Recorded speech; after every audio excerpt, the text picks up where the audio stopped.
Bienvenidos, doctores. Mi nombre es Daniela Dávila, soy residente de segundo año de la especialidad de rehabilitación oral en la Universidad Cayetano Heredia.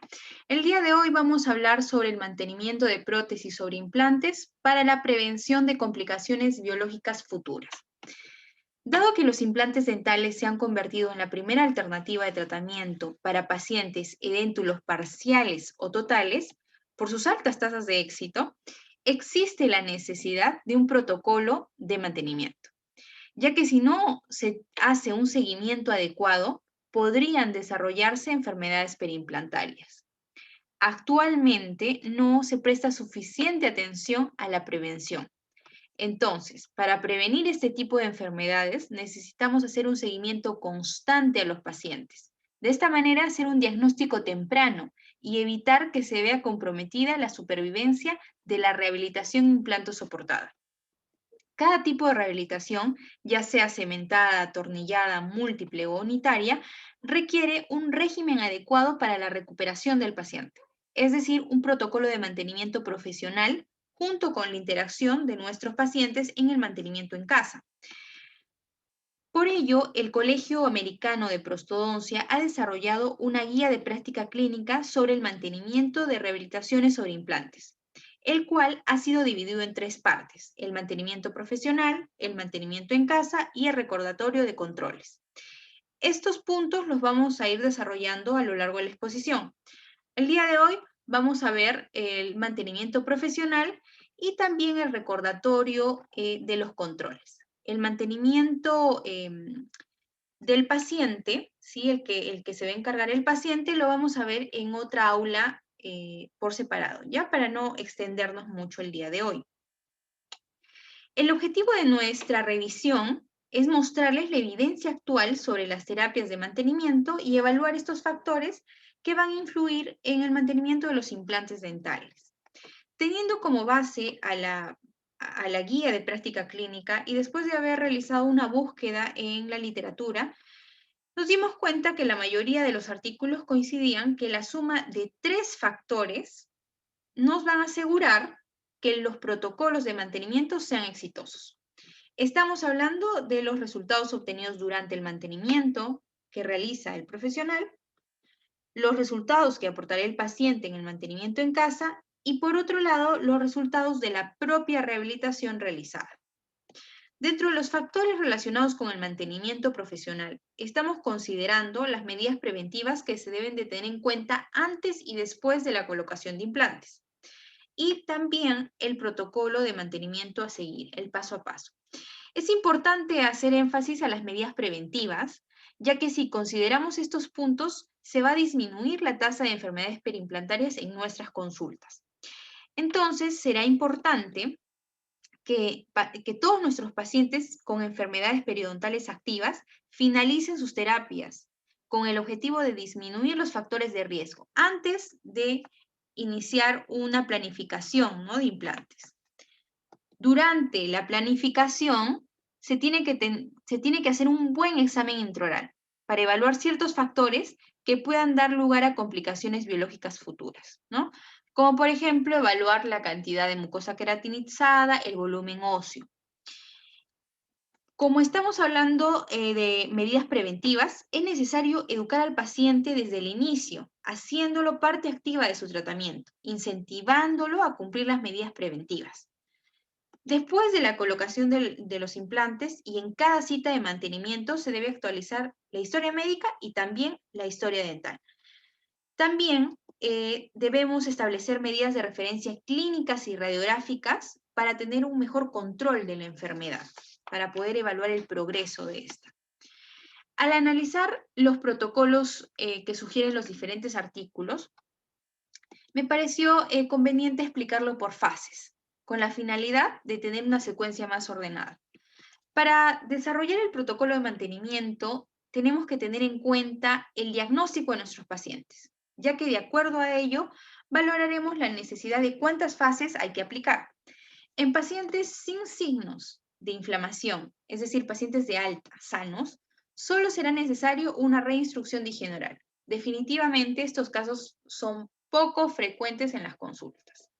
Para pacientes con diagnóstico de mucositis, se tendrá que llegar hasta la fase 3. En la primera fase se va a iniciar una evaluación y diagnóstico exhaustivo, pasaremos al tratamiento no quirúrgico y luego a una reevaluación.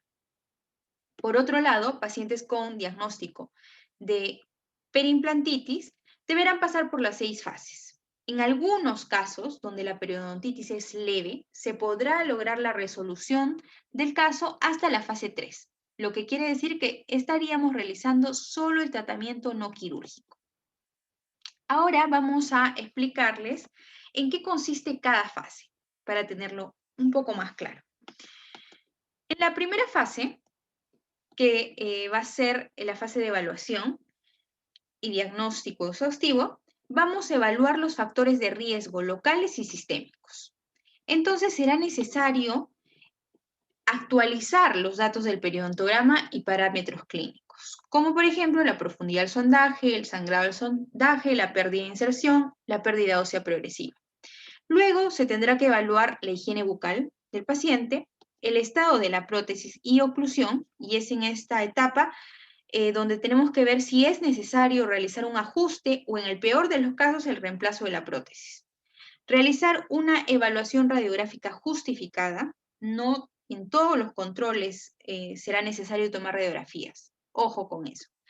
También tenemos que ver si los hábitos del paciente siguen presentes, ¿no? Como el tabaquismo. Y no olvidarnos de preguntarle al paciente sobre su historia médica, es decir, si sus enfermedades sistémicas están controladas, ya que éstas podrían predisponer a enfermedades periimplantarias. En la segunda fase, que es la fase del tratamiento no quirúrgico, se va a realizar con la finalidad de eliminar la biopelícula. Con ello, vamos a reducir la carga bacteriana, por ende la inflamación, entonces habrá una reducción de la enfermedad y vamos a conservar tejidos duros y blandos. Todo esto lo lograremos con el desfridamiento mecánico junto con la terapia antiséptica y también podemos ayudarnos de otras terapias no quirúrgicas, ¿no? Como la terapia antibiótica, el pulido de aire, la terapia láser, la terapia fotodinámica y el sistema vector.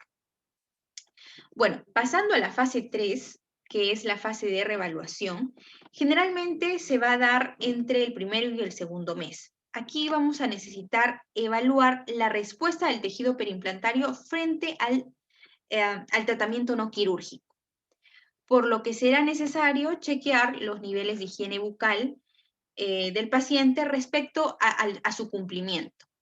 Y también hay que revisar los factores contribuyentes.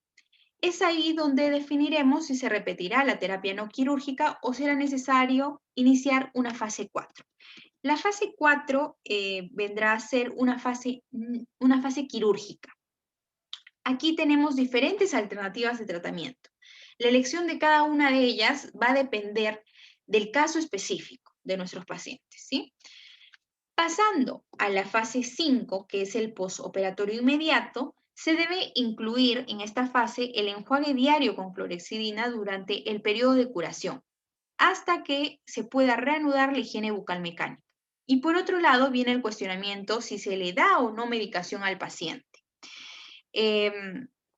Pero como sabemos que esta enfermedad tiene una naturaleza agresiva, se recomienda administrar amoxicilina de 500 miligramos o metronidazol, aunque sabemos que no hay evidencia que compare la efectividad, ¿no?, del tratamiento quirúrgico con o sin antibióticos. La literatura no es clara en precisarnos estos datos.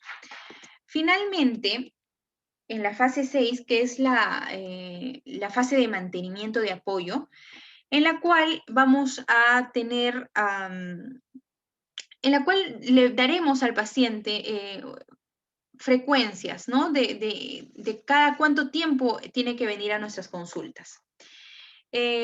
Normalmente debemos iniciar con promedios o frecuencias entre 3 a 6 meses, ¿ya? Pero hay que recordar que la frecuencia de los controles está determinada por la salud bucal y por el perfil de riesgo de cada uno de nuestros pacientes, donde se tendrá que reforzar la higiene bucal y también realizar una eliminación profesional de la biopelícula.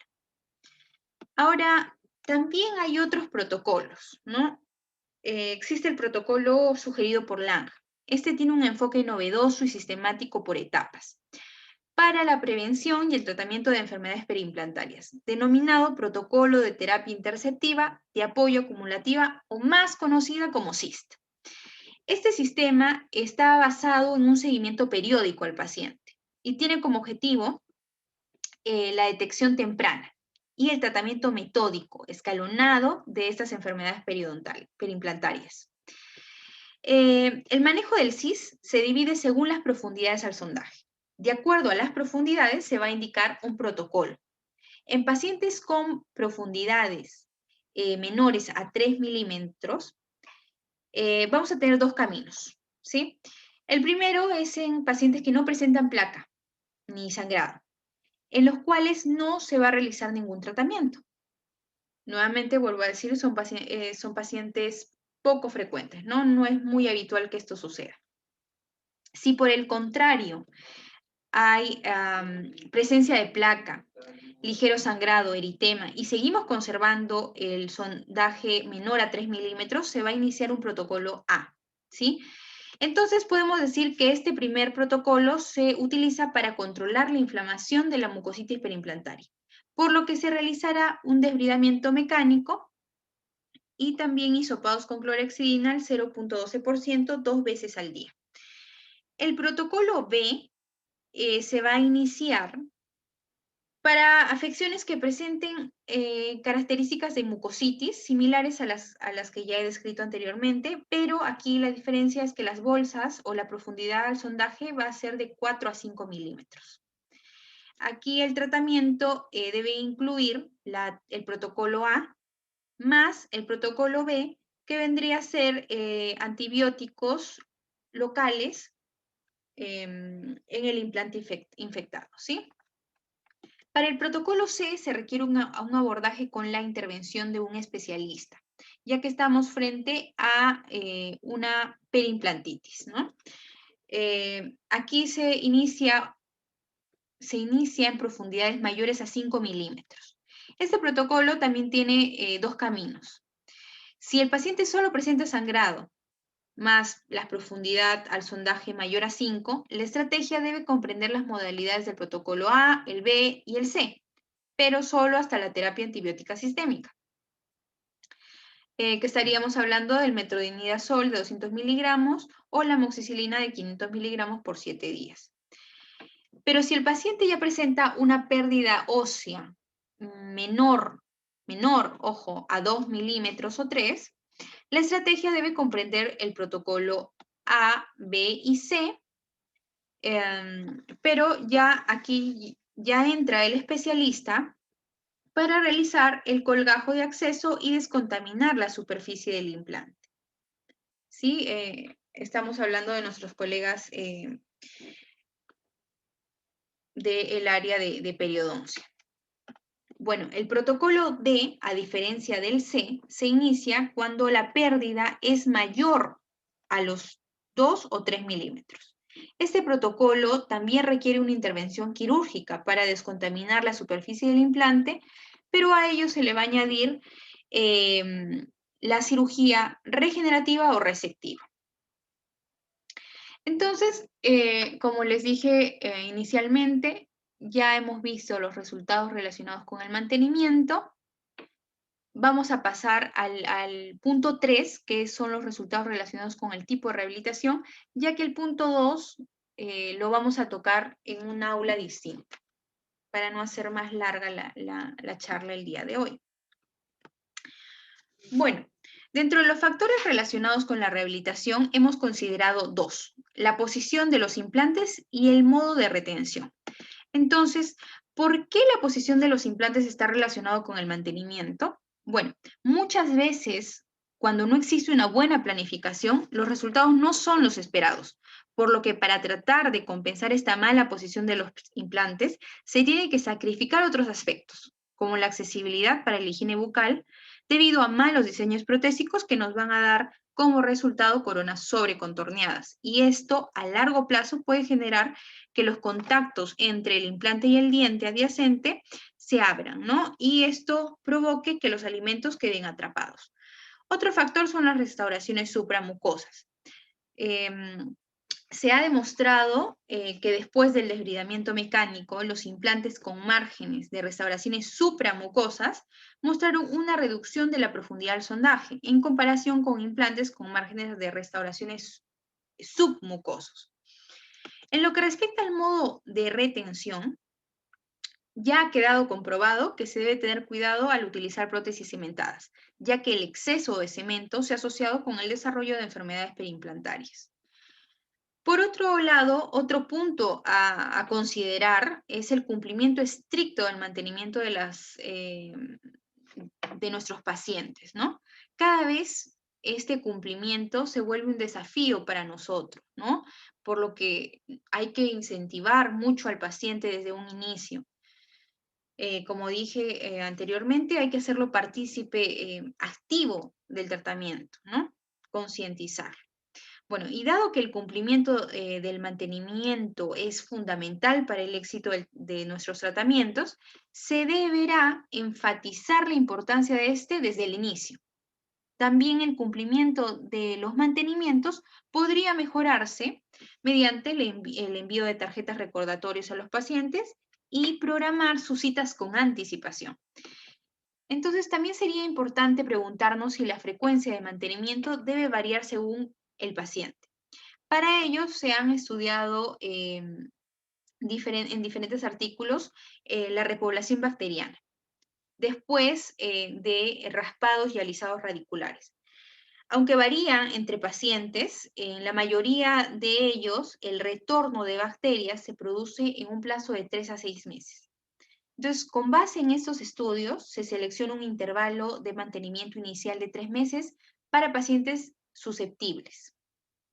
Si bien un intervalo de 3 meses es apropiado para muchos pacientes, el mantenimiento, ojo, debe adaptarse al nivel de actividad de la enfermedad de cada paciente y a su capacidad y disposición para realizarse la higiene bucal.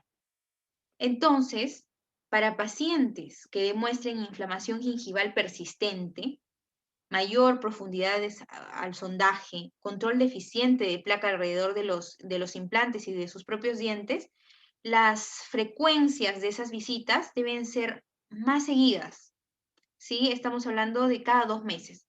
Por el contrario, para pacientes que demuestran un excelente control de placa, las profundidades al sondaje son estables de control en control, el intervalo apropiado debe ser entre 4 a 6 meses. Lang, en un estudio que él realiza en pacientes que recibieron tratamiento por periodontitis crónica durante 4 años, él en este estudio propone un método para determinar el intervalo de los mantenimientos. Y este intervalo está basado en el sangrado al sondaje. Encontró que el sangrado al sondaje en pacientes que tuviesen más del 16% de los sitios, se iba a asociar con una mayor pérdida de inserción en comparación con el grupo que tenía menos de 10%.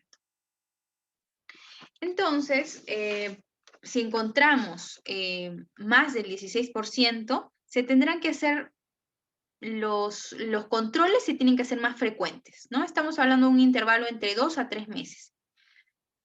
Y en los casos donde el porcentaje sea menor a los 10%, los intervalos pueden ser entre 4 a 6 meses.